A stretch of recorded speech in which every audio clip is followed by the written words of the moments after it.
ত্রয়োদশ জাতীয় সংসদ নির্বাচনে নিরঙ্কুশ বিজয়ের পর সরকার গঠনের প্রস্তুতি নিচ্ছে বিএনপি। এরপরে রাজনৈতিক অঙ্গনে আলোচনার বিষয়ে কারা থাকছেন নতুন মন্ত্রিসভায়। সেই সাথে গুঞ্জন রয়েছে তারেক রহমানের সরকারে গুরুত্বপূর্ণ পদে থাকছেন জাইমা রহমান। ত্রয়োদশ জাতীয় সংসদ নির্বাচনে 2/3-এরও বেশি আসন পেয়ে একক সংখ্যাগরিষ্ঠতা পেয়েছে বিএনপি। সরকার গঠনের প্রস্তুতি চলছে তড়িৎ গতিতে। নতুন সরকারের প্রধানমন্ত্রী হবেন বিএনপি চেয়ারম্যান তারেক রহমান।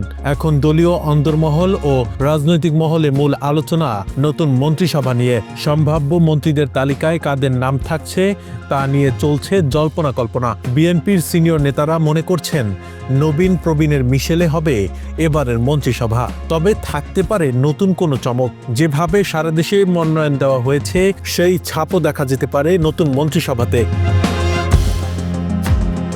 বিএনপির ভেতরের আলোচনা অনুযায়ী দলের মহাসচিব মির্জা ফখরুল ইসলাম আলমগীর গুরুত্বপূর্ণ মন্ত্রণালয়ের দায়িত্ব পেতে যাচ্ছেন। তবে তাকে রাষ্ট্রপতি করা হতে পারে বলেও জল্পনা রয়েছে।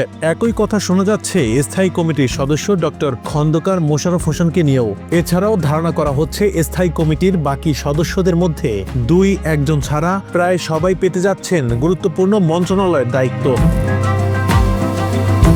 টেকনোক্র্যাট কোটায় মন্ত্রী করা হতে পারে বিএনপির স্থায়ী কমিটির সদস্য নজরুল ইসলাম খান ও সিনিয়র যুগ্ম মহাসচিব রুহুল কবির রিজভীকে। এছাড়া জোটের নেতাদের মধ্যে আন্দালিব রহমান পার্থ, জোনায়েদ সাকি ও নুরুল হক নূর এবং ধানের শীষ প্রতীকে বিজয়ী ববি হাজ্জাজ ও ডক্টর রেজা কিবরিয়াও আছেন আলোচনায়।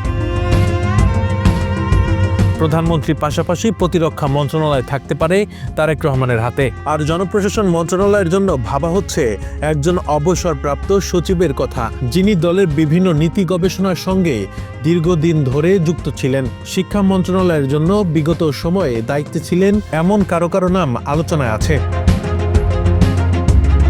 আলোচনায় আছে নারীদের মধ্যে দলের স্থায়ী কমিটির সদস্য ও মানিকগঞ্জ, সিলেট ও ফরিদপুর অঞ্চলের সংসদ সদস্যদের মধ্যে রাখা হতে পারে মন্ত্রিসভায়। এছাড়াও সংখ্যালঘু ও অন্য ধর্মাবলম্বীদের মধ্য থেকেও রাখা হতে পারে একাধিক জনকে। শোনা যাচ্ছে এবারের মন্ত্রিসভা খুব একটা বড়সড় না করার চিন্তা আছে, বরং বড় হতে পারে প্রধানমন্ত্রীর কার্যালয়ের কলেবর। একাধিক উপদেষ্টা, বিশেষ সহকারী বা অন্য কোনো নামে যুক্ত হতে পারেন অনেকে।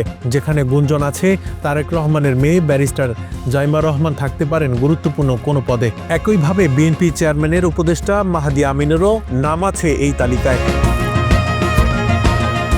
নতুন সংসদ, নতুন সরকার।